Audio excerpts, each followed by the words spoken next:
నమ్ముకున్న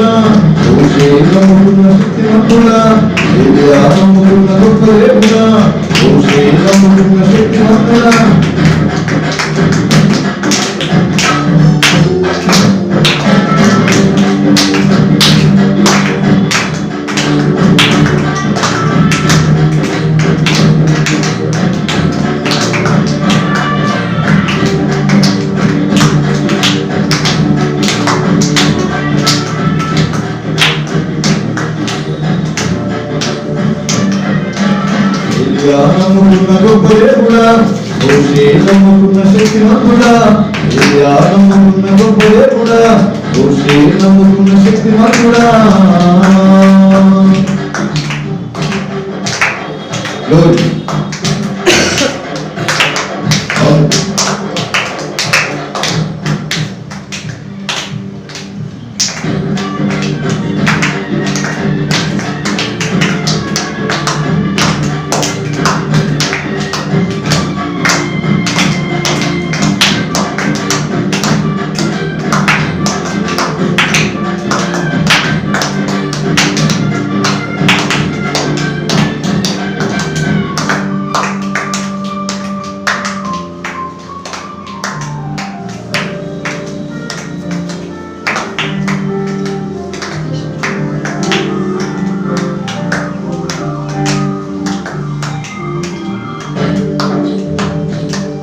నన్ను నడిపించరావు కూచుగానివై, పరిపాలించరాజుగా యజమానివై.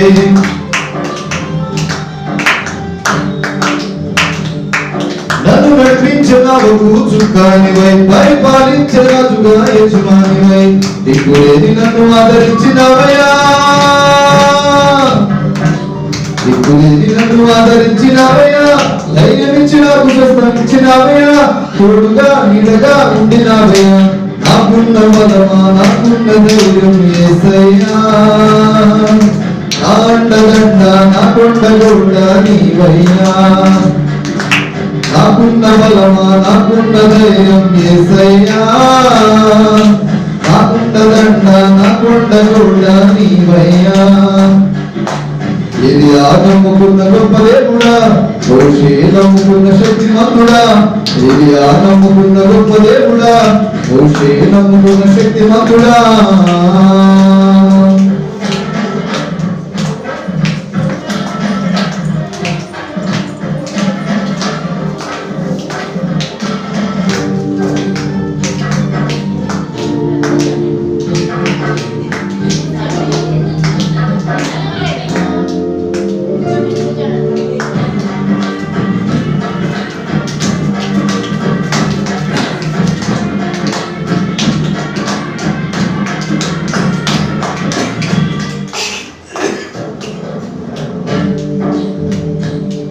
నీ తోటలో నమ్ముకునై నేనుండగా, నన్ను నీరు కట్టి మట్టు కొట్టి కట్టినావయ్యా.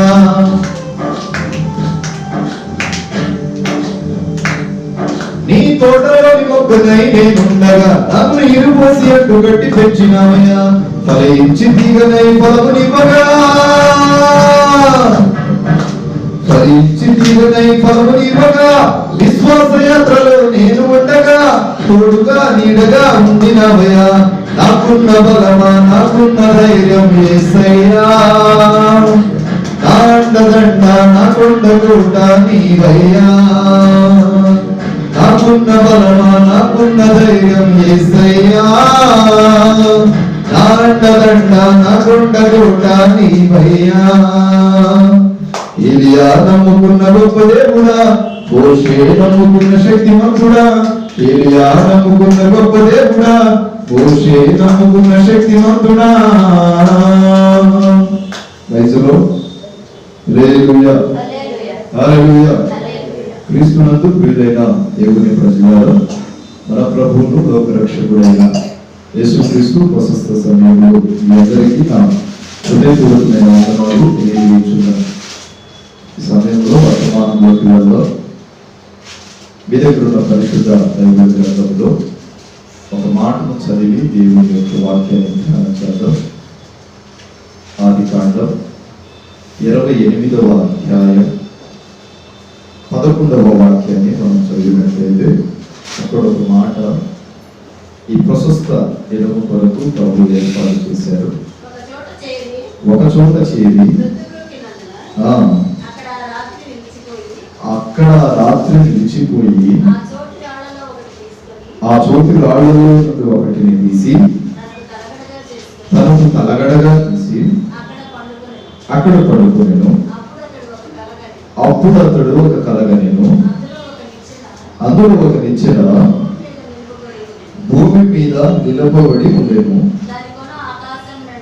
దాని కొన ఆకాశమును అంటెను, దాని మీద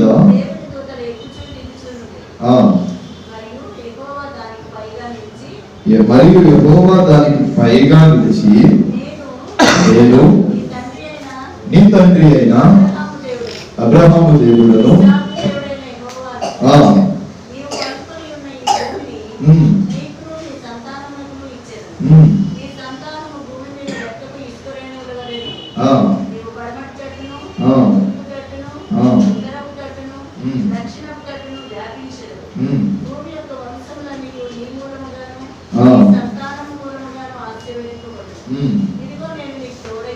ఇదిగో నేను నీకు తోడై ఉండి నీవు వెళ్ళు ప్రతి స్థలమందు నేను కాపాడుచు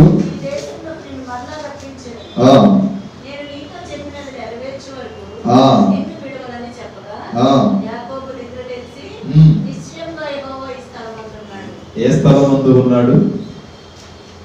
నిశ్చయముగా యెహోవా ఈ స్థలమందు ఉన్నాడు. చిన్న ప్రార్థన చేసి వర్తమాన రోజులలో 2 మాటలు నేను మీకు చెప్తాను, తర్వాత 2 మాటలు అన్న చెప్తాడు. కాబట్టి ప్రార్థన చేద్దాం, దేవుని ప్రత్యక్షత కొరకు వేడుకుందాం. ప్రేమస్వరూపి దయగలిగిన మా తండ్రి, పరిశుద్ధ నామానికి స్తోత్రం. మధ్యాహ్న కాల సమయము ప్రభువాని సన్నిధిలో మేము గడపడానికి విరిచిన కృపను బట్టి స్తోత్రాలు అయ్యా. 2 సంవత్సరాలు ముగించుకొని 3వ సంవత్సరంలో అడుగు పెట్టుటకు ఈ యొక్క మందిర ఆవరణకు మాకును విరిచిన కృపను బట్టి స్తోత్రాలు.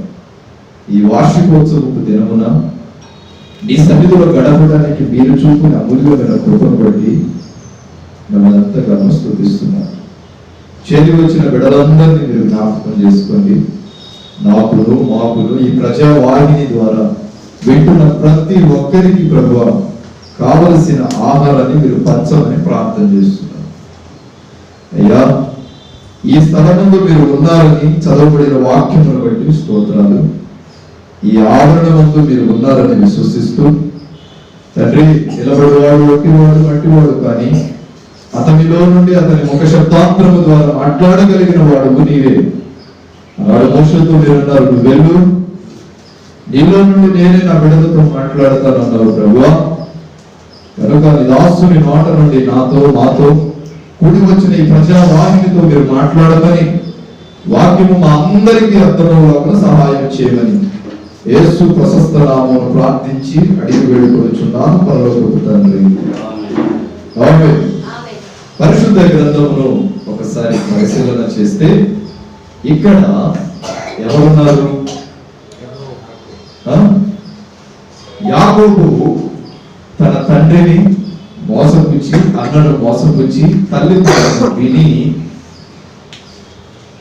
అన్నకు రావలసిన ఆశీర్వాదాన్ని దొంగలించి ఎవరింటికి వెళ్తున్నాడు? మామ పేరేంటి?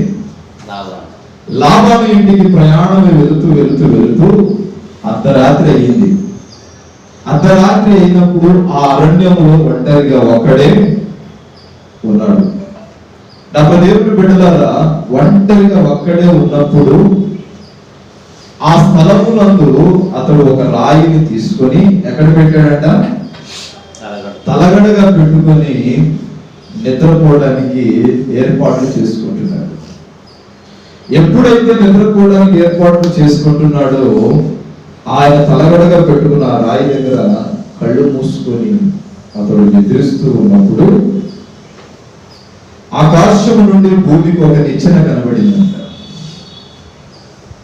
ఆ నిచ్చెన మీద దేవదూతలు ఎక్కుచూ దిగుచు, తెల్లటి వస్త్రాలు కలిగిన వాడు ఎక్కుచూ దిగుచు ఉండటం ఆయన ఏం చేశాడంట? చూశాడు. ఎప్పుడైతే చూశాడో ఇది ఏంటి అనుకున్నాడు. అప్పటిదాకా దేవుడు అనేవాడు ఉన్నాడు, ఆయన సంరక్షణలో మేము ఉన్నాము అని అనుకొని ఉంటే అన్న ఆశీర్వాదాన్ని దొంగలించేవాడు. యాకోబును మోసగాడు అంటారు. అసలు అతను అలా అవ్వటానికి దైవ చిత్తం లేదంటారా? దేవుని చిత్తం ఉండబట్టే కదా అతను అలా అయ్యాడు. దేవుని చిత్తం ఉండబట్టే కదా తన బిడ్డలలో ఒకరిని రాజ్య సంస్థాపన కొరకు నిలబెట్టాడు. దేవుని చిత్తం ఉండబట్టే కదా యాకోబు నుండి యోసేపు భూమి మీదకి వచ్చాడు. యోసేపు ఒక రాజ్యానికి రాజుగా పిలువబడ్డాడు. యాకోబు ఉండబట్టే కదా బెనోని అని సుఖానికి దుఃఖానికి మధ్య ఒక కుమారుడు పుట్టాడు. అతన్ని ఏమంటారు? బెన్యామీను. యాకోబు ఉండబట్టే కదా తిరిగి అన్న దగ్గరకు వచ్చాడు. వచ్చినప్పుడు నేను నీ మీద గొడవ పడ్డానికి, ఇక్కడ నా ప్రసంగం అది కాదులే, కానీ యాకోబు వచ్చి ఈ స్థలంలో నిద్రిస్తూ ఉన్నప్పుడు ప్రభు అన్నమాట, ఇదిగో నేను నీకు తోడుగా ఉంటాను, తోడుగా ఉండి నువ్వు భయపడవద్దు. ఈ స్థలము ఎంతో భయంకరము, ఇది దేవుని మందిరమే కానీ వేరొకటిది కాదు అంటాడు 15వ అధ్యాయంలో. చదువుతారా ఒకసారి? 17వ వచనం ఒకసారి చదువుతారా? భయపడుతుంది, భయపడి ఈ స్థలం ఎంతో భయంకరము, ఎంతో భయం. ఇది దేవుని మందిరమే గాని వేరొకటి కాదు, పరలోకపు గవిని ఇదే అనుకోలేను. ఇదేంటి? ఇది పరలోకములో ఎలా ఉండాలో భూమి మీద ఈ స్థలమందు దేవుడు అలా ఏర్పాటు చేయడానికి ఇది మనం పెట్టుకున్న పేరా? యాకోబు పెట్టుకున్న పేరా? యాకోబు ఆలోచించాడా? లేదు. ప్రవక్త అయిన మోషే రాస్తూ దేవుడు అతనితో మాట్లాడుతూ ఈ మాట అంటాడు. ఎవరు రాశారు ఆదికాండాన్ని? నిర్గమకాండం, లేవియకాండం, ద్వితీయోపదేశ కాండం, సంఖ్యాకాండం అనే ఈ 5 కాండములను రచించిన వాడు భక్తుడైన మోషే. రాస్తూ అంటున్నాడు కదా, ఇది దేవుని మందిరమే కానీ వేరొకటిది కాదు. ఇదే పరలోకపు గనివి. నీ ఇంటిని గురించి అనలేదు, నీవు నివాసం చేస్తున్న స్థలాన్ని గురించి అనలేదు, నీవు ఉద్యోగం చేస్తున్న స్థానమును గురించి అనలేదు, కానీ నీవు వారానికి ఒక రోజు విసుకుంటూ వస్తావే దాని గురించి అడ. ప్రశాంతంగా వచ్చేవాళ్ళు అనదు. అక్కడికి వెళ్తే ఏదో ఆచారంగా సాంప్రదాయకంగా వెళ్ళాలి అని మందిరానికి వచ్చేవాళ్లే కానీ ఈ రోజు దేవుడు తన రక్షణ కొరకు నన్ను ఏర్పాటు చేసుకున్నాడు, నేను ఆయన మందిర ఆవరణంలో గడపాలి అని ఆలోచించి మందిరానికి వచ్చేవాళ్ళు. ఈ వార్షికోత్సవం ముందు ఎంత ప్రయాస ఉందో మనకెవరికీ తెలియదు. ఎవరికైనా తెలుసా? ఈ మందిరము కట్టుటకు ఎంత ప్రయాస ఉందో ఎవరికీ తెలియదు. ఈ మందిరం నిర్మాణం అవడానికి గల ప్రయాసం ఎవరు? కట్టబడింది, మనం వచ్చి కూర్చున్నాం, అనుభవించాం. అందుకు భక్తుడు అంటాడు, మొక్కను వేసేది ఒకడు, నీళ్లు పోసేది ఒకడు, విత్తనము విత్తేది ఒకడు, కానీ పంటను కోసేది ప్రభువే, ఫలము తినేది మాత్రం ఆయన. కొన్ని సార్లు దేవుని మందిరము కొరకు ఉన్నవన్నీతో పాటు భార్య పెడలో ఉన్న పుస్తలు పెట్టి కూడా మందిరము కొరకు దహన బలిగా అర్పింపబడేవాళ్ళు. యాకోబు అంటున్నాడు, యాకోబుతో ప్రభు మాట్లాడుతాడు, తన దర్శనమందు ఒక కళ స్థిరపరచబడి ఉంది. ఆ కళలో చెప్తున్నాడు, నేను నీ తండ్రి అయిన ఇస్సాకుకు తోడై ఉన్నాను, నీ తాత అయిన అబ్రహాముకి తోడై ఉన్నాను, ఈ స్థలమందు నేను నీకు తోడుగా ఉంటాను. ఈరోజు ప్రభు నీతో నాతో మాట్లాడుతున్న మాట, నీకంటే ముందు నన్ను సేవించిన నా పితరులకు నేను తోడుగా ఉన్నాను, ఇప్పుడు నడిపించబడుతున్న వాళ్ళకు తోడుగా ఉన్నాను, దేవుని మందిరానికి వచ్చే నీతో కూడా నేను తోడుగా ఉన్నాను. Praise Lord. హల్లెలూయా. ఆనాటి పరిచర్యలో ఉన్న అబ్రహాముకున్నాడు, యాకోబుకున్నాడు, ఇస్సాకుకున్నాడు. యాకోబు దగ్గరకు వచ్చేసరికి జ్ఞాపకం చేస్తున్నాడు. నీవు ఈ రీతిగా మార్చబడటానికి కారణం ఏంటో తెలుసా? నీ విశ్వాసము కాదు. నేను వచ్చి నీతో మాట్లాడటానికి నీ బుద్ధి కాదు, నీ ప్రవర్తన కాదు, నీ విశ్వాసం కాదు, నీ పట్ల నా చిత్తం ఏంటో చెప్పనా? నేను నీ తండ్రికి తోడై ఉన్నా, నీ తాతగారికి తోడై ఉన్నా, అంటే నీ పితరునికి తోడై ఉన్నా, నేను నీకు కూడా తోడుగా. ఈనాడు ఈ పరిచర్య ముందుకు వెళ్ళటానికి, మందిరం కట్టబడటానికి ఆత్మీయతని పోరాడింది. ఆమె ప్రభు సన్నిధిలో కన్నీరు కార్చి ప్రార్థన చేసింది. శోధననక, రాత్రనక, పగలనక అనేక మార్లు ప్రభు కొరకు యాతన పెట్టబడింది.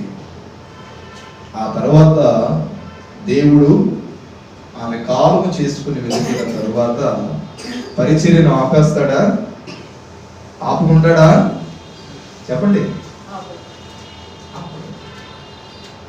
తల్లిగారిని ఎన్నుకున్నారు. మందిరము కట్టబడింది. మందిర ఓపెనర్కి చెప్తూ ఉంటే విన్నాను, చాలా శోధనలు వచ్చి పడ్డాయి అన్నారు. ఇది పరిశుద్ధ స్థలం అని సాతానుగాడు ఎరిగి ఈ స్థలానికి ఎవరిని రానివ్వకుండా వాడు ఏం చేశాడు తెలుసా? ముళ్ళనే కంచెను అడ్డం పెట్టేసి వచ్చిన వాళ్ళందరికల్లా ఆ ముళ్ళుతో గుచ్చుతూ ఉన్నాడు.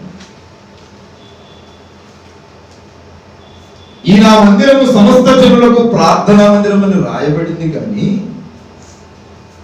అక్కడికి వెళ్తే 2 ఉంటారు, 3 ఉంటారు, 10 మంది ఉంటారు, 100 మంది ఉంటారు అంటాము, కానీ అక్కడికి వెళ్తే ఏం జరగదు అంటారులే. కానీ అసలు ఇక్కడికి వచ్చి ప్రార్థన చేస్తే కదా దీని వైభవం ఏంటో తెలిసేది మనకి. అవునా? ఇక్కడికి వచ్చి పరిశుద్ధ బలిపీఠమును పట్టుకొని ఏడిచి ప్రార్థన చేస్తే దీని వైభవం ఏంటో తెలుస్తుంది. దీని వెనక ఉన్న సమర్పణ ఏంటో తెలుస్తుంది. దీని వెనక ఉన్న అర్పణ ఏంటో అర్థమవుతుంది. అది తెలియకుండా ఏదో కట్టేశారు అంటే, మనం కట్టుకునే ఇళ్లలో యేసుప్రభు ఉంటాడా? మనం కట్టుకున్న ఇంటిని మందిరం అని అంటున్నామా? కానీ ఒక ప్రత్యేకమైన స్థలాన్ని స్థిరపరచుకొని ఈ నా మందిరము సమస్త జనులకు ప్రార్థనా మందిరం అంటాడు. ఈ స్థలమందు చేయబడుతున్న ప్రార్థన నేను ఏమన్నాడు? వింటాను. ఈరోజు నీ సమర్పణలో, ఈ వార్షికోత్సవపు ఆరాధనలో ప్రభునితో మాట్లాడు. యాకోబును పిలిచాడు, నువ్వు వెళ్ళు, భయపడతాకు, నేను నీకు తోడుగా ఉంటాను, నీ యొక్క నోటికి దూరంగా ఉంటాను. ఇది దేవుని మందిరమే కానీ వేరొకటి కాదు. చెప్పగలరా ఇది దేవుని మందిరం కాదు ఇల్లని? మన ఇంట్లో ఉన్నట్టు మందిరంలోకి వచ్చి ఉంటామా? ఉండలే.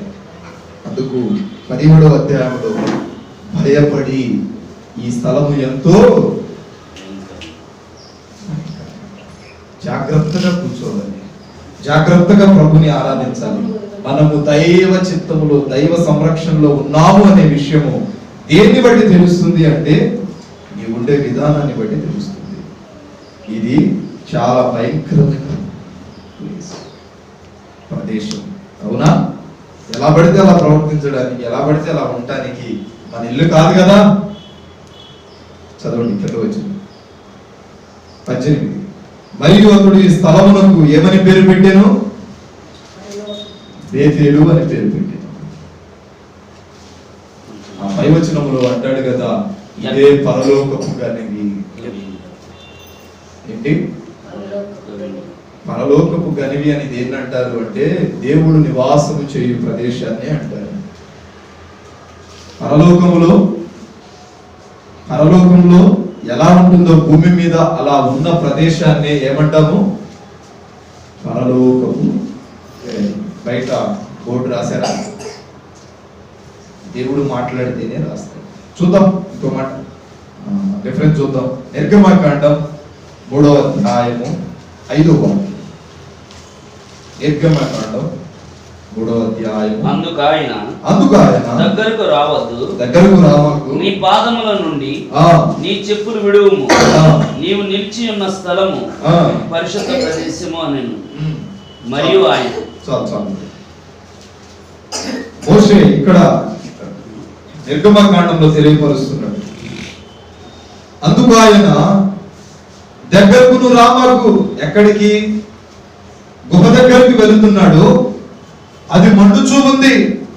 మండుచూ ఉన్న ఆ ప్రదేశం దగ్గరికి వెళుతూ వెళుతూ వెళుతూ అదేంటో చూద్దామని మోషే కర్ర పట్టుకొని వెళుతూ ఉంటే అప్పుడు ఆ గుహలో నుండి ఒక మాట, ఒక స్వరం వినబడుతుంది.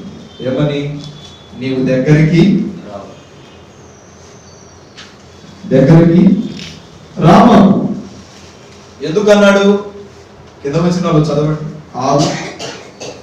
రావద్దు, నీ పాదముల నుండి నీ చెప్పులు విడువము, నీవు నిలిచి ఉన్న స్థలము పరిశుద్ధ ప్రదేశము. ఒక్క నిమిషం అక్కడ ఆగండి. ఏ ప్రదేశం అంటే ఇది? పరిశుద్ధ అన్నా. అక్కడ మోషేకిలే ప్రభు అంది, యెరూషలేములో ఆ ప్రాంతంలో ఉన్న ఆ ప్రదేశమే పరిశుద్ధ స్థలములే అని మనకు ఆలోచన రావచ్చు. ఇక్కడ దేని గురించి మాట్లాడుతున్నాడు ప్రవక్త? భక్తుడు మందిరం గురించి మాట్లాడుతున్నాడు. ఇక్కడ మెన్షన్ చేయలా యెరూషలేం అనో భారతదేశం అనే మెన్షన్ చేయలా. ప్రపంచ నడిబొడ్డున ఉంది. ఏంటి? యెరూషలేం ప్రాంతం. అంటే సెంటర్ బోర్డు అది. ఈ లైట్ ఉందా? ఈ లైట్ సెంటర్. ఈ 4 వైపులా చుట్టూ ఉన్నదే ప్రపంచం. ప్రపంచ నడిబొడ్డున ఉంది యెరూషలేం. నా ప్రదేవుని బిడ్డలారా, ఇక్కడ మోషే చెప్తున్న మాట ఏంటో తెలుసు? మోషేతో ఆ గుహలో నుండి దేవుడు మాట్లాడుతున్న మాట, నీవు దగ్గరికి రామాకు, నీవు దగ్గరికి రామాకు, ఇది పరిశుద్ధ స్థలం, నీ చెప్పులు విడిచి ఇక్కడికి రమ్మంటాడు. అంతేనా? నీ కాళ్ళకున్న పాదరక్షకులను విడిచి ఇక్కడికి రా అన్నాడు. చూడండి 5, 6. మరియు ఆయన నేను నీ తండ్రి దేవుడను, అబ్రహాము దేవుడను, ఇస్సాకు దేవుడను, యాకోబు దేవుడను అని చెప్పగా మోషే తన ముఖమును కప్పుకొని దేవుని వైపు చూడవెరచెను. Praise the lord. ఒక్క నిమిషం. తండ్రి దేవుడు, అబ్రహాము దేవుడు, ఇస్సాకు దేవుడు, యాకోబు దేవుడు. ఇప్పుడు మోషే తరం. ఎన్ని తరాలు మారింది ఇప్పుడు? ఎన్ని? 4 తరాలు. తండ్రి దేవుడు అతిశయ పక్కకి, అబ్రహాము దేవుడు, ఇస్సాకు దేవుడు, యాకోబు దేవుడు. ఇప్పుడు ఎవరున్నారు? ఈ తరమందు మోషేతో ప్రభు మాట్లాడుతున్నాడు. నీవు చెప్పులు విడిచి నా దగ్గరికి రా, నేను నీ తండ్రికి, నీ పితరుడైన అబ్రహాముకు, ఇస్సాకుకు, యాకోబుకు తోడై ఉన్నట్టు నేను నీకు తోడుగా ఉండాలని ప్రభు మాట్లాడినప్పుడు ఈయన ఎవరా అని ఆయన కళ్ళు చూడ వెళ్ళినప్పుడు ఆ శక్తికి, ఆ కాంతికి తట్టుకోలేక ముఖాన్ని త్రిప్పుకున్నాడని లేఖనం ప్రబోధిస్తుంది. నా దేవుని బిడ్డలారా, ఇది పరిశుద్ధ స్థలం. ఇక్కడికి వచ్చి ఎప్పుడైనా గమనించారో లేదు, ఆ గేటుకి బయట ఉన్నంత సేపు మన మధ్యలో ఆలోచనలు ఉంటాయి. అప్పులు ఉన్నాయని, కష్టాలు ఉన్నాయని, ఇబ్బందులు ఉన్నాయని, ఆరోగ్యం బాగాలేదని ఉంటాయి. ఏ రోజైతే అక్కడ నుండి యువతలకి, వెలుపల నుండి లోపలికి వస్తావో నీ మైండ్లో ఎప్పుడైనా ఆలోచన చేయండి, అనిపించినాయా? మందిరానికి వచ్చినప్పుడు జ్ఞాపకంలో అనిపించినాయా? చెప్పండి. అడుగుతున్నానని కాదులే కానీ ఒకసారి ఆలోచించుకొని చెప్పండి. మందిరం వెలుపల ఉన్న ఆలోచన మందిరం లోపలికి వచ్చినప్పుడు నీకు ఎప్పుడైనా అనిపించిందా? ఇది పరిశుద్ధ స్థలం. ఇక్కడ అడుగు పెట్టిన వెంటనే నీ స్థితి ఏంటో మర్చిపోయంట ఆయన తట్టు చూస్తా ఉంటా. పరిశుద్ధ స్థలానికి వచ్చినప్పుడు చాలా జాగ్రత్తగా వినయ భయభక్తులు కలిగి రావాలి. వస్త్రాలు ధరించకూడదు, ఎలా పడితే అలా మనం ప్రవర్తన. అందుకంటాడు నీ ప్రవర్తన విషయమై నువ్వు జాగ్రత్త పడి దైవ మందిరానికి రావాలి. ఏపడి జాగ్రత్త పడి గజ గజ వణుకుచు మందిరానికి రావాలి. కానీ ఇప్పుడు రొటీన్ అయిపోయింది. చెప్తున్నానని బాధపడమాకండి. మందిరపు విలువ ఏంటి అనేది గ్రహించాలి. పరిశుద్ధ గ్రంథమును గ్రహించాలి. దేవుని మందిరం ఇక్కడ ఆయన నివాసం చేస్తుంది. ఎమ్మెల్యేను కలవడానికి వెళ్ళినప్పుడు ఎలా పడితే అలా వెళ్తామా? వెళ్తారా? షార్ట్ మీదో టీషర్ట్ మీదో వెళ్తామా? వెళ్ళాం. మరి మందిరానికి వచ్చేటప్పుడు ఎలా పడితే అలా వస్తున్నాం? నైట్ డ్రెస్సుల మీద వస్తారు. ఇది దేవుని చిత్తమా? ఇక్కడ మోషేతో ఏం మాట్లాడుతున్నాడు? ఇది ఏ స్థలము? నువ్వు చెప్పులు విడిచి రా, పాదరక్షకులను అక్కడ విడిచి రా, ఇది పరిశుద్ధ స్థలం అన్నాడు. ఎందుకు అన్నాడంటే నీ చెప్పులకు అంటబడిన ఆ ధూళి పాపము చేసి ఉంది. ఇది పరిశుద్ధ స్థలం అన్నాడు. నిర్గమకాండం, అదే నిర్గమకాండం 19:12 ఒక మాట అంటాడు.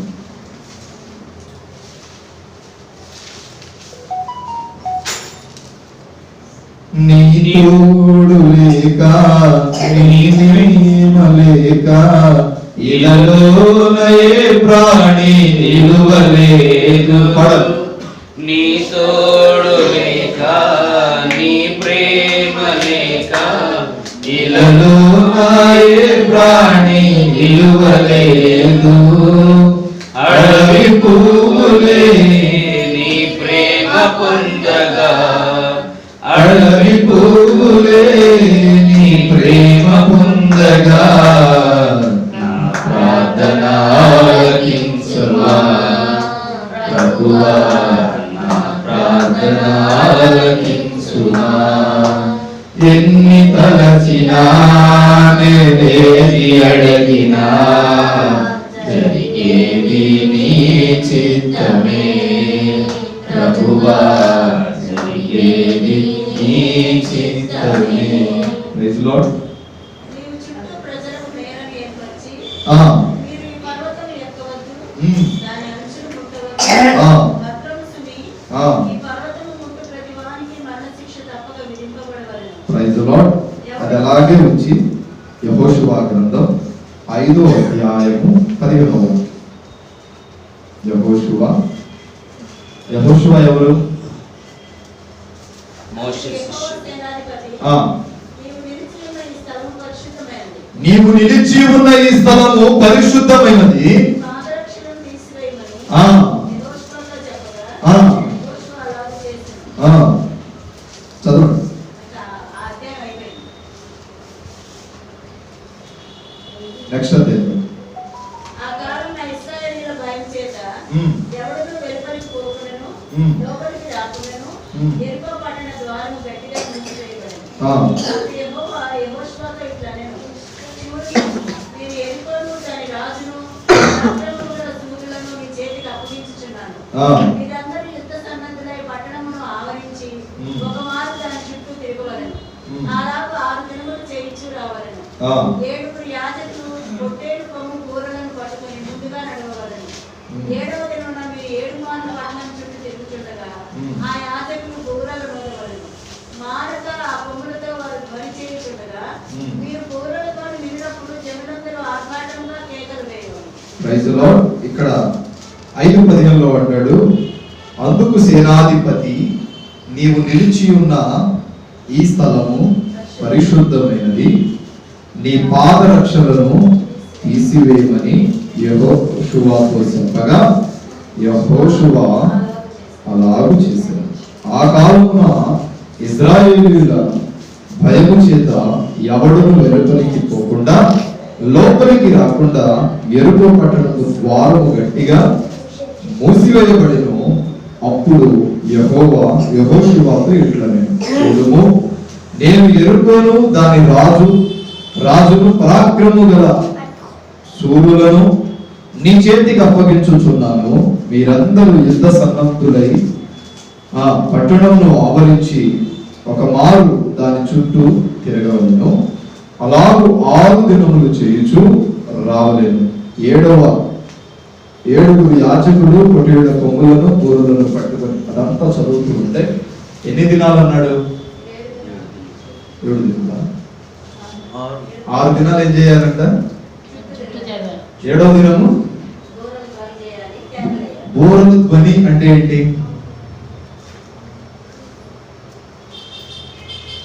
ఆరాధించెదా ఆత్మతో సత్యముతో రాజాలు నీలే రాజు నీవని నా యేసు రాజా భూపతుల కధిపతివి నీవేనని. అదేనా? బూరలు ధ్వని చేస్తూ ఉన్నప్పుడు అంటే దేవుని సన్నిధి 6 దినాలు తిరుగుతాం, ఎక్కడో బయట తిరిగి 7వ రోజు మందిరానికి వస్తాం. అందుకే 7 దినాలను పెట్టారు. 7వ దినము చివరి దినము, మొదటి దినము దేవునికి అర్పించవలసిన ప్రతిష్ఠ దినము. చివరి దినం అంటే ఏంటి? శనివారం. మొదటి దినము ఈరోజు ప్రభు మనకి ఏ దినాన్ని ఇచ్చాడు? రేపటి నుంచి వీక్ స్టార్ట్ అయింది అనుకుంటాం మనం, ఇంగ్లీష్ క్యాలెండర్ బట్టి అయితే. కానీ ఈ రోజు నుండే దినము ప్రారంభించబడింది. శనివారంతో అది ఎండ్ అయిపోతుంది. ప్రారంభపు దినము దేవుని సన్నిధిలో గడపాలి కదా. నీకున్న ప్రతి వస్తువులో ప్రాముఖ్యమైనది ఏమన్నాడు? నా దగ్గరికి తీసుకురామన్నాడు. అంటే మొట్టమొదటి స్థానం ఎవరికి ఇవ్వాలి? దేవునికి ఇవ్వాలి. ఇక్కడ 6 దినాలు నీ ఇష్టం వచ్చినట్టు తిరుగుతున్నావు. అది 7వ దినము వచ్చి బూర ఊదాలి. ఎక్కడ? మందిరములో. ఆ బూర మందిరపు పైకప్పున దీపము వెలిగించబడి ఉంటే దేవుడు ఆ రోజులో ఆ మొరలు విన్నాడు అని లేఖనము యొక్క అర్థం.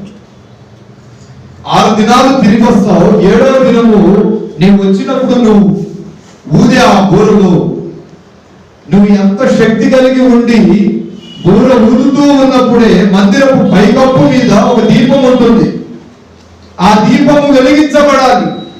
అది ఎలా వెలిగించబడుతుంది అంటే దానంతట అది వెలిగించబడుతుంది. ఎప్పుడు అంటే వచ్చే ప్రతి వ్యక్తి ఆత్మతో సత్యముతో గంతులు వేస్తూ ప్రభుని ఆరాధించినప్పుడు మందిర పైకప్పు మీద ఉన్న ఆ దీపము వెలిగించబడుతుంది. అవునా? అలా కాకుండా ఉంటే ఆ దీపము వెలిగించబడదు, ఆ ప్రార్థన ప్రభు అని ధర్మశాస్త్రం బోధిస్తుంది. ఈరోజు మనము కట్టుకున్న ఈ దేవాలయము, ఈ మందిరపు వార్షికోత్సవం నాడు మనం వచ్చి దేవుని మందిరములు స్తుతిస్తున్నప్పుడు, ఆరాధిస్తున్నప్పుడు మనకున్నంత అలసటగా ఆనాటి భక్తులు లేరు. ఒక్కొక్కళ్ళు 700 సంవత్సరాలు 600 సంవత్సరాలు మంచి బలము కలిగి దేవుని సేవించారంట. ఆ దీపం ఎప్పుడైతే వెలుగుతూ ఉంటుందో ఆ రోజు తన హృదయములో ఎవరైతే మార్పు చెందుతారో అక్కడికక్కడే బాప్తిసం పొందుతారు. అదే మొట్టమొదటిది పరిశుద్ధ ఆత్మకు బాప్తిసం. ఈ దీపము వెలగాలి అంటే ఈ దీపముని ఎంతవరకు వెలిగిస్తున్నాము? ఆ మాటలు అర్థమవుతుందా? ఈ దీపం అంటే ఈ మందిరమే కాదు, నీ మందిరము కాదు, నీ హృదయంలో కూడా దేవుని మందిరం ఉంది. ఇది సాధారణంగా మనము కట్టుకున్న మందిరం. మరి నీ హృదయం అనే మందిరాన్ని నిన్ను నీవు కట్టుకున్న మందిరం.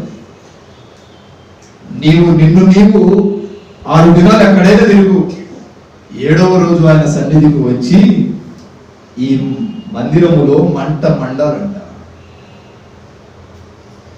ఎక్కడైనా తిరగమంటే ఇష్టానుసారంగా అలా మందిరము చుట్టూ అన్నాడు. నువ్వు తిరిగే ఆలోచనలో మందిరం ఉండాలి. ఇక్కడ మంట మండితే, అక్కడ మంట మండితే నీ వల్ల 4 ఆత్మలు రక్షించబడడానికి అవకాశం. ఇక్కడే మండకపోతే అక్కడ ఎలా మండుతుంది? అందుకు ఈ ప్రవచనము ఆ వాళ్ళతో చెప్తాడు కదా, మీరు 6 దినాలు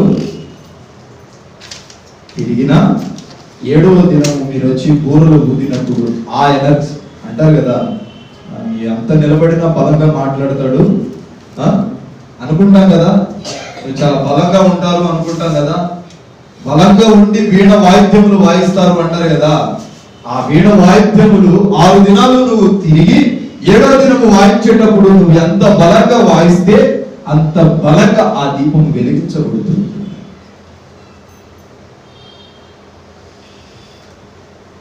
ఓ మందిరం అలా ఉందనుకోండి, వెనక అక్కడ చూడండి పోస్టర్ కనబడుతుంది, ఇక్కడ కూర్చున్నవాడు.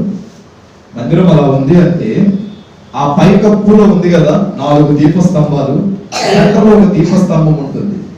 నువ్వు చేసే ఆత్మధ్వని ప్రభు దగ్గరికి వెళ్ళాలి అంటే అది సరాసరికి వెళుతూ వెళుతూ వెళుతూ వెళుతూ ఆపుకోలేక ఆ దీపము వెలిగించబడినప్పుడు దేవదూతలు వచ్చి స్తోత్రం చేస్తుందంట. ఏమంటే తెలుస్తా, ప్రభువా నీ సన్నిధిలో అర్పించవలసిన అర్పణ ఈరోజు సరైనదిగా అర్పించబడింది.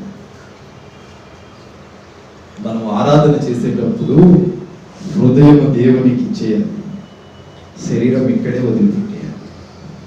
ఆత్మతో సత్యముతో గొంతు తెరిచి ఆరాధించినప్పుడు ఈ దీపం వెలిగించబడితే, ఒక దీపం వెలిగించబడితే ఎన్ని దీపాలు వెలిగిస్తాయి? ఆత్మీయ తల్లి వెలిగించబడ్డది, ఇప్పుడు ఆమె మూలంగా ఎన్ని దీపాలు వెలిగించబడ్డాయి? అవునా అవునా? అర్థమవుతుందా? ఏదో చెప్పుకుంటూ పోతున్నాడులే అనుకుంటున్నారా? అర్థమవుతుందా?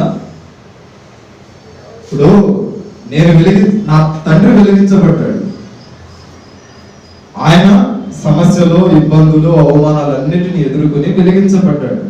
ఆయన ద్వారా నేను వెలిగించబడ్డా, ఆయన ద్వారా కొడుకుగా నేను వెలిగించబడ్డా. నేను ఈరోజు రాష్ట్రాలు దాటి వెళ్ళి పరిచర్య చేస్తున్నా, సువార్తను ప్రకటిస్తున్నా. నా ద్వారా ప్రతి సభలో ఎవరో ఒకరు వెలిగించబడ్డారు అంటారా? అలాగే నీవు మందిరానికి వస్తున్నావు, మందిరపు దైవ సేవకుడు ముందు వెలిగించబడి ఆయన ద్వారా నువ్వు వెలిగించబడ్డావు. ఆత్మీయ తల్లి అమ్మగారు వాళ్ళ అమ్మగారు నాకు చాలాసార్లు చెప్తారు ఆమె పడిన ప్రయాసం. ఆమె వెలిగించబడ్డది. ఈరోజు నీకు రక్షణ వచ్చింది అంటే ఆనాడు కలువరి శిలువలో యేసు ప్రభు నీ కొరకు బలయ్యాడు. నీ పాపముల కొరకు నీ శాపముల కొరకు ఆయన బలైనప్పుడు మనలందరినీ ఆ తండ్రి ఏదైతే ఆశించాడో దాన్ని నెరవేర్చడానికి ఇక్కడ ఒక వ్యక్తి బలైంది. అంతేనా? అంతకుముందు ఎవరైనా ఉన్నారా పరిచర్యలో? అమ్మగారేనా అంతకుముందు ఎవరైనా ఉన్నారా? నాకు తెలుసు ఆమె అనుకుంటా. ఆమె మొట్టమొదటి మొక్క, ఆమె తర్వాతే ఈ మొక్కలన్నీ ఏర్పడింది. కాబట్టి దీపము వెలిగించబడి ఉంటే, ఆమె ఉన్నప్పుడే మందిరము కట్టబడి ఉంటే, కట్టే వారి ప్రయాసాలు అర్థం కాదు అంటారు కదా. ఆమె ఉన్నప్పుడు ఆమె ఆశకు తగ్గ మందిరము కట్టబడి ఉంది. అప్పుడు కట్టారమ్మా? చనిపోయిన తర్వాత కట్టారు. ఆమె ఉన్నప్పుడే కట్టబడి ఉంటే ఇంకా కొన్ని ఆత్మని ప్రభు దగ్గర నడిపించింది. అప్పుడు ఎంతమంది ఉన్నారు అంటే 40కి మించి ఉన్నారని విన్నాను. ఎంతవరకు నాకు తెలియదు. అప్పుడు సంఘం బాగుందా అన్నారు. ఇది కట్టిన తర్వాత చాలా మంది వెళ్ళిపోయారని విన్నాను. అయితే వీళ్ళందరూ మరలా రావాలి అంటే ఆమె తర్వాత దేవుడు ఎన్నుకున్న వ్యక్తితో పాటు మందిరానికి వస్తున్న వాళ్ళందరూ ఏం చేయాలి? నడుము కట్టి ప్రార్థన చేయాలి. ఇది పరిశుద్ధ స్థలం అని బైబిల్ చెప్తుంది. ఈ పరిశుద్ధ స్థలంలో నేను ఉంటాను అని ప్రభు చెప్తున్నాడు. ఇప్పుడు నువ్వు వచ్చి ప్రార్థన చేసిన వెంటనే నీతో ఉన్న దైవ సేవకుడు వినడు, నీ ప్రక్కన కూర్చున్న విశ్వాసి వినదు, కానీ సరాసరి దేవుడు వింటాడు, నీ ప్రార్థనకు సమాధానం ఇస్తాడు. నువ్వు వెలిగావు, అనేక మందిని వెలిగించాలి. ఈ నా మందిరము ఎవరికి? సమస్త జనులకు, కులం వాళ్లకు, వర్గం వాళ్లకు అని అనలేదు, కానీ ఇది సమస్త జనులకు ప్రార్థన మందిరం. ఇది ఒక కులం వారికి, ఒక మతం వారికి, ఒక వర్గం వారికి అని ప్రభు ఎక్కడా బోధించలేదు. ఈ నా మందిరము, ఇక్కడ నేను ఉంటాను కాబట్టి ఈ నా మందిరము సమస్త జనులందరికీ ప్రార్థన మందిరం. అంటే ప్రార్థన చేసుకోవడానికి. ఇక్కడికి వస్తే ఎవరేది అంటారని, ఇక్కడికి వస్తే ఇక్కడ అమ్మగారిది అన్ని నడిచింది అని అనుకొని మనం రావటం భ్రమ. ఇది ప్రతి ఒక్కరికి సర్వాధికారాలు ఇక్కడ ఉన్నాయి. మందిరపు తలుపులు తెరిసే ఉంటాయి. చాలా మంది ఆలోచన ఏంటంటే ఇక్కడ ఉన్న వాళ్ళదే రాజ్య పరిపాలన అనుకొని చాలా మంది వాళ్ళ కుటుంబాల్లో శోధన ఉన్నా ఇక్కడ రావడానికి భయపడతారు. ఎందుకు? అక్కడికి వెళ్ళినప్పుడు మనం తక్కువ అయిపోతామేమో. అమ్మాయిలు ఇక్కడ చర్చిలో ప్రార్థన చేసుకుంటాం, అది ప్రార్థన చేయండి అని అడగడానికి చిన్న చూపు అయిపోతామేమో. లేరంటారా? ఇక్కడికి రావడానికి ఇష్టపడక, మనసులో ఇష్టం ఉండి రావడానికి ఆశపడక వెళ్ళేవాడు, ఆగిపోయిన వాడు లేరంటారా? కాబట్టి ప్రభు చెప్తున్నాడు యెహోషువ గ్రంథ పత్రికలో, ఇది పరిశుద్ధ స్థలం. మీరు ప్రార్థన చేయనప్పుడు నా మందిరము మీద ఉన్న ఆ యొక్క దీపము వెలిగించబడాలి. అది ఈ హృదయం అనే ప్రాకారం కావచ్చు, దేవుని మందిరము కావచ్చు. చివరిగా మొదటి సమూయేలు గ్రంథము 8వ ఇర్మియా గ్రంథం 7వ అధ్యాయం 3వ వాక్యాన్ని చూద్దాం. ఇర్మియా గ్రంథం 3వ అధ్యాయం 7వ అధ్యాయం 3వ వాక్యం.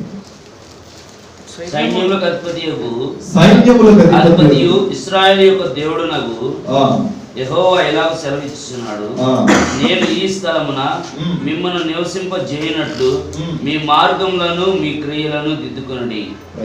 ప్రకటన గ్రంథం 3వ అధ్యాయం 12వ వాక్యం.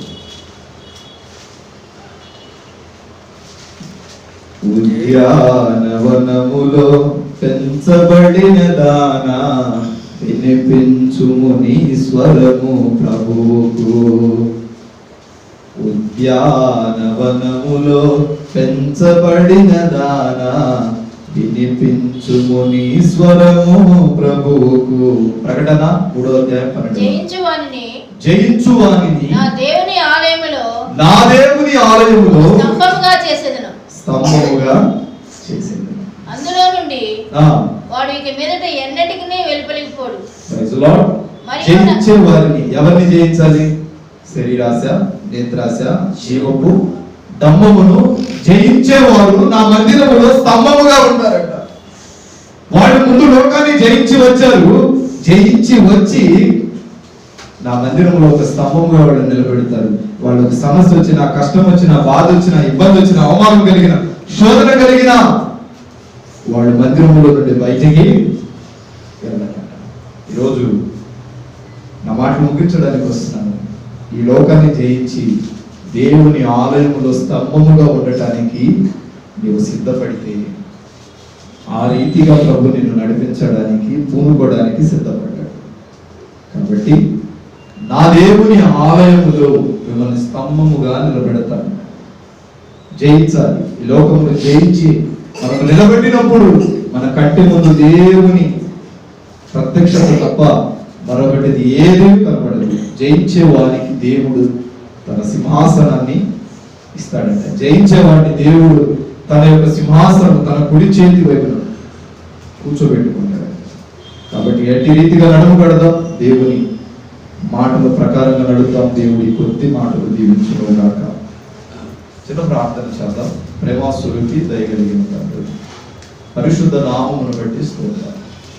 మధ్యాహ్న సమయము ఈ మందిర వార్షికోత్సవం కార్యక్రమంలో, అలాగే ఆదివారం పునరుత్థానపు ఆరాధనలు మీరు మాతో మాట్లాడిన కొద్ది మాటలను బట్టి స్తోత్రం. ఈ కృపచేత నింపండి, నీ ఆత్మ చేత నింపండి. ఎత్తబడిన వాక్యము నాకు, మాకు, ఈ ప్రజావారికి అందరికీ ఉపయోగకరంగా మార్చమని ప్రార్థిస్తున్నాను. అందరి జీవితంలో ఒక నూతనమైన దీపార్పణ మీరు జరిగించమని ప్రార్థన చేస్తూ ఈ చిత్తమును జ్ఞాపకం చేసుకున్నాను. మందిరానికి అయితే వార్షికోత్సవం అవుతుంది ప్రభువా, సంవత్సరాలు పొడిగించబడుతున్నాయి, కానీ మేము ఆత్మలను మాత్రం మీ సన్నిధిలో నడిపించలేకపోతున్నాం. మా హృదయంలో కూడా అలాంటి మంటను పుట్టించి మా హృదయములకు ప్రభువా మీరు తీర్పు తీరుస్తారని లేఖనం చెప్తుంది. కానీ దేవా ఇదిగో నేను కాదు, నా కుటుంబ సభ్యులు కాదు, యాజకుడే విశ్వాసుల కొరకు ప్రార్థన చేయాలన్న మా ఆలోచన దూరపరిచి గొర్రెను కంటుంది కానీ యజమానుడు కనడు ప్రభువా. యజమానుడు ప్రార్థించేవాడే.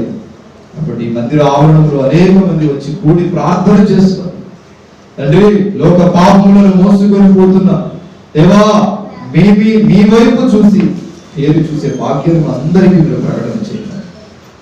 వాక్యంలో స్తోత్రం. ఈ నా మందిరం సమస్త జనులకు ప్రార్థనా మందిరం అన్నావు. ఈ మందిరంలో పాదం మోపి ప్రభువా నేను పాపిని, నా సమస్యలన్నిటినీ లయపరచమని ప్రార్థించే ప్రతి బిడ్డ యొక్క మనను ఆలకించమని ప్రార్థన చేస్తున్నాను. స్తంభముగా ఇది పరిశుద్ధ స్థలమని మేము ఎంచుతున్నాం దేవా. ఇక్కడ మీరు ఉన్నారని మేము విశ్వసిస్తున్నాం. ప్రార్థన చెప్పి ప్రార్థన చేస్తున్న ప్రతి బిడ్డ జీవితాన్ని కట్టండి, మీరు కట్టి ఈ వాక్యం హృదయాల్లో ఫలింప చేయండి. ఆ తర్వాత నీ దాసుడు మాట్లాడచ్చు, వారిని ఎత్తిపట్టి ఈ సన్నిధిలో జ్ఞాపకం చేసుకోండి, మాట్లాడండి. యేసు నామములో ప్రార్థిస్తున్నాను ప్రభు తండ్రి, ఆమేన్. హల్లెలూయా, హల్లెలూయా. బిగ్గరగా చెప్తాం హల్లెలూయా. ప్రభు యేసుక్రీస్తు ప్రశస్త నామమున మీ అందరికీ నా హృదయపూర్వకమైన వందనాలు తెలియజేస్తున్నాను. God bless you. దేవుడు మిమ్మల్ని దీవించును గాక.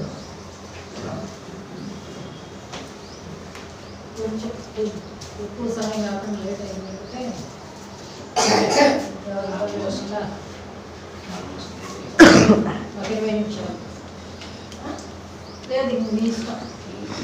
ఉన్నారంటే చాలు. ఆత్మీయ వాక్యం ఎక్కువ, ఆల్మోస్ట్ మంచి వాక్యం విన్నారు. దేవుని సన్నిధి యొక్క సెంటర్ బటన్ ఇది ఓపెనింగ్ అప్పుడు జైపాలే ఫస్ట్ ఇక్కడ షామేన వదిలేయండి కాదు వేయాల్సిందే షామేన అని చెప్పి దేవుని మహాకృప.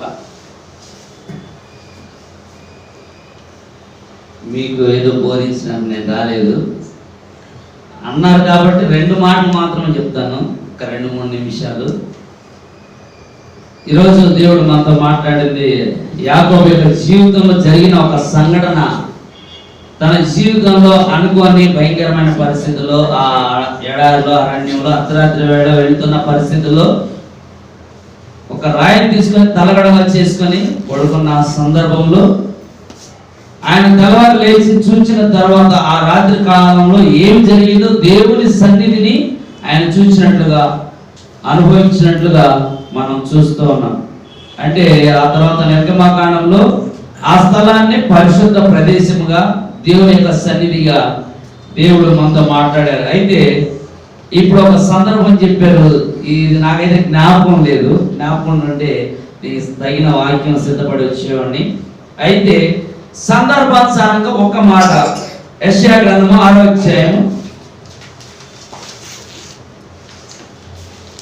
అధ్యాయము 3 వచనాలు, 1, 2, 3 వచనాలు. యెషయా గ్రంథము 6వ అధ్యాయము 1, 2, 3 వచనాలు. రాజైన ఉజ్జియా మృతి నొందిన సంవత్సరమున అత్యున్నతమైన సింహాసనమందు ప్రభు ఆసీనుడై ఉండగా నేను చూచి తిని ఆయన చొక్కాయి అంచులు దేవాలయమును నిండుకొనెను. ఆయనకు పైగా శరాపులు నిలిచి ఉండిరి. ఒక్కొక్కరికి 6 రెక్కలుండెను. ప్రతివాడు 2 రెక్కలతో తన ముఖమును రెంటితో తన కాళ్లను కప్పుకొనుచు రెండిటితో ఎగురుచుండెను. వారు సైన్యములకు అధిపతి యెహోవా పరిశుద్ధుడు పరిశుద్ధుడు పరిశుద్ధుడని సర్వలోకము ఆయన మహిమతో నింపబడి ఉన్నది అని గొప్ప స్వరముతో గాన ప్రతిగానములు చేయుచుండి.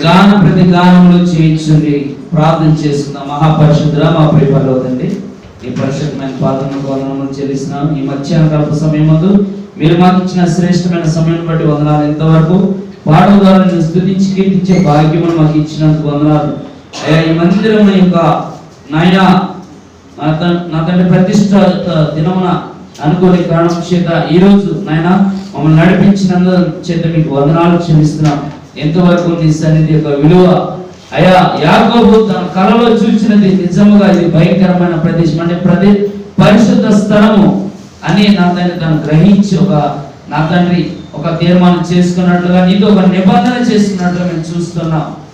ఈ రోజు ఇప్పుడు చదువుకునే యొక్క మాటను మా జీవితంలో మేము విడిచిపెట్టే విధంగా కాకుండా వాటి గురించి ఆలోచించి ధ్యానించి ప్రభువా వాటికి తగిన జీవితం మేము జీవించడానికి సహాయం దయచేయమని యేసు నామమున ప్రార్థించి అడిగి వేడుకొంచున్నాము తండ్రి. ఆమేన్. ఆమేన్. ఈ 6వ అధ్యాయం 1వ వచనంలో రాజైన ఉజ్జియా మృతి నొందిన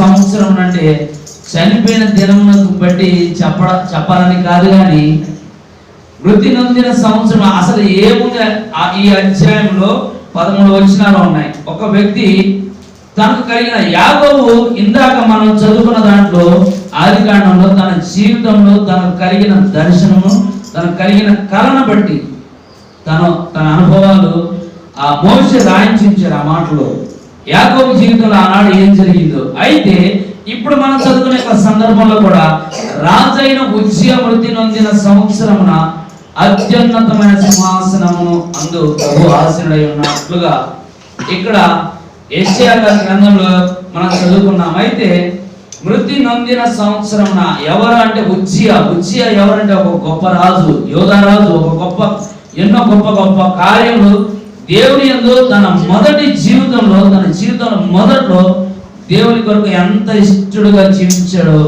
అది 2వ దినవృత్తాంత గ్రంథము 26వ అధ్యాయంలో ఉంటుంది. అయితే తను మొదట జీవించిన జీవితము చాలా గొప్పగా ఉంటుంది, ప్రారంభించిన జీవితం.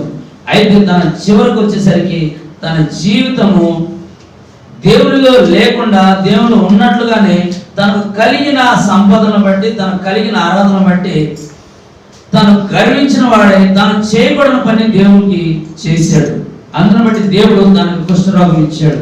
అయితే యాకోబు తన మొదటి జీవితంలో శాపగ్రస్తుడుగా, తన మొదటి జీవితంలో అన్నను మోసం చేసిన వాడుగా, ఆహారం విషయంలోనూ అలాగే దీవెన విషయంలోనూ తను తప్పుడు వాడుగా లేదా లోకంలో తాను చేసిన పనులు బట్టి మొదటి తన జీవితము శాపకరమైనదిగా లేదా దేవునికి వ్యతిరేకమైనదిగా జీవించినట్లుగా మనం విన్నాం. యాకోబు తన జీవితంలో మోసగాడు. తనకు అందరూ ఇచ్చిన పేరు ఏంటంటే మోసగాడు. బైబిల్ ఇచ్చిన పేరు కూడా మోసగాడు. అయితే తన మొదటి జీవితం మోసకరం, అంటే లోకానుసారమైన జీవితం ఉంది. కానీ తన తర్వాత జీవితము తను భయభ్రాంతులకు గురైనప్పుడు, దేవుని మీద ఆధారపడ్డప్పుడు దర్శనమిచ్చి దేవుడే పరిచయం చేసుకున్నాడు. నేను అబ్రహాము దేవుడను, ఇస్సాకు దేవుడు, నీ తండ్రి దేవుడను అంటే పరిచయం చేసుకున్నాడు. అంటే తన దగ్గర దేవుడు తనలో దేవుని యొక్క చిత్తాన్ని నెరవేర్చడానికి యాకోబుతో దేవుడు మాట్లాడాడు. అందుకే ఆ రోజు దర్శనం ఇచ్చాడు. ఆ దర్శనం ఇచ్చిన తర్వాత తనకు అనుభవం లేదు, లోతైన అనుభవం లేనందు చేత తల్లిదండ్రులు చెప్పిన పాఠం బట్టి, ఆ నీతి వాక్యమును బట్టి దేవుని యందు భయభక్తులు కలిగి ఉన్నాడు. అందుకే ఇది దేవుని స్థలం అన్నాడు, భయంకరమైనది అన్నాడు. అంటే గొప్పదని. భయంకరం అంటే మనం భయపడితే ఏదో మనకు కన్నులకి భయం పుట్టించేదని భయంకరం అంటాం. వేరేగా తేడాగా ఆలోచిస్తాం. భయంకరం అంటే ఇది గొప్ప మాటగా. పరిశుద్ధ స్థలము అంటే దేవుడు యొక్క స్థలాన్ని దగ్గరికి వెళ్ళి తెలియకుండానే దేవుడు తనకి యాకోబు తెలియకుండానే ఆలసిపోయినప్పుడు దేవుడు తను దర్శిస్తూ ఉన్న తర్వాత ఆ తర్వాత తను శ్రమల్లో ఉన్న ఒక దేవుని బిడ్డగా తను మలచబడుతూ ఉన్న సమయంలో మోసగాడుగా జీవించి తన మామ దగ్గరికి వెళ్ళి తన భార్య కోసం ఇద్దరు భార్యలు చేసుకుని, అలాగే ఇద్దరు భార్యను బట్టి వారి మాటలు విని మరి ఇంకా ఇద్దరు భార్యలు చేసుకుని ఆ తర్వాత దేవుళ్ళకు తర్వాత సంపూర్ణంగా లోబడి తన చివరి దశలో తను అనేక జనుల ముందు, గొప్ప రాజు ముందు కూడా నేను యాత్ర చేసిన దినములు కొద్దిగాను అవి భయంకరమైన పరిస్థితుల్లో ఉన్నాయని అంటాడు. అంటే ఈ లోపల జీవించినవి, నేను జీవించింది పరిశుద్ధంగా జీవించింది కొద్దిగే, కానీ అవి నా పెద్దలు జీవించినవి అయితే చాలా పరిశుద్ధమైనవి, అనేక సంవత్సరాలు జీవించారని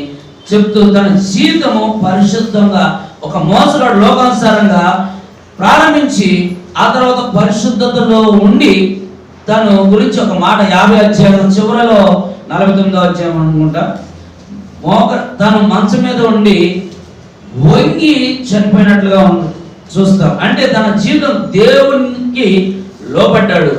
ఒకప్పుడు మోసగాడే, లోకస్తుడుగా ఉన్న తన తల్లిదండ్రులను చెప్పిన మాటలను బట్టి, దేవుని మాటలను బట్టి, దేవుని నడిపించిన విధానాన్ని బట్టి, అనుభవాలను బట్టి అనేక మంది సాక్షులుగా, రాబోయే తరాలకు సాక్షిగా నిలబడ్డాడు, పరిశుద్ధంగా ముగించాడు. అయితే ఈ రోజు యెషయా గ్రంథం 6వ అధ్యాయం 1వ వచనంలో రాజైన ఉజ్జియా మృతి నొందిన సంవత్సరం. ఈ ఉజ్జియా ఒకప్పుడు మొదట్లో ఒక ఎంతో ఆత్మీయత కలిగిన వాడుగా, ఒక రాజు అంటే, ఈ యూదా రాజు అంటే కూడా ప్రాముఖ్యంగా దావీదు వంశంలో కూడా వచ్చి గొప్ప మెళకువలు, అనేక గొప్ప విషయాలు, దేవుని గురించి గొప్పతనం కానీ, రాజ్యం గురించిన జ్ఞానం కానీ, అన్ని విషయాల్లో నేర్పరితనం ఉన్న తర్వాతే ఆ వ్యక్తికి రాజ్యం ఇస్తూ ఉంటారు. అయితే తన తండ్రి చనిపోయిన తర్వాత, అమజ్యా అనే ఒక వ్యక్తి చనిపోయిన తర్వాత తన కుమారుడైన ఉజ్జియాను రాజుగా చేసిన తర్వాత ఆ ఉజ్జియా తన జీవితము మంచిగా ప్రారంభించాడు. కానీ తన ముగింపులోకి వచ్చేసరికి గర్వించిన వాడే తను ధూపపీఠం మీదకి ఎక్కి ఆ బలిపీఠం దగ్గరికి వెళ్ళి బలి నర్పించడానికి ప్రయత్నం చేస్తాడు. అయితే యాజకులు, అక్కడ ఉన్న యాజకులు ధైర్యం చేసింది యాజకుల పని. ఎందుకంటే మోషే ద్వారా దేవుడు నియమించిన పద్ధతి, రాజులు ఎప్పుడైనా యాజకుల చేత అభిషేకించబడాలి, బలి అర్పించాలన్నా, దేవుడికి బలి అర్పించాలన్నా, ప్రార్థన చేయించాలన్నా, ఆ బలి ఎవరైనా సరే యాజకుల ద్వారానే జరిగించాలని. మా చిరునామా బ్రదర్ బి అభిషేక్ నాయక్, నాగేశ్వరం తండా, మాచవరం మండలం, గుంటూరు డిస్టిక్. మా ఫోన్ నెంబర్ 7659018230.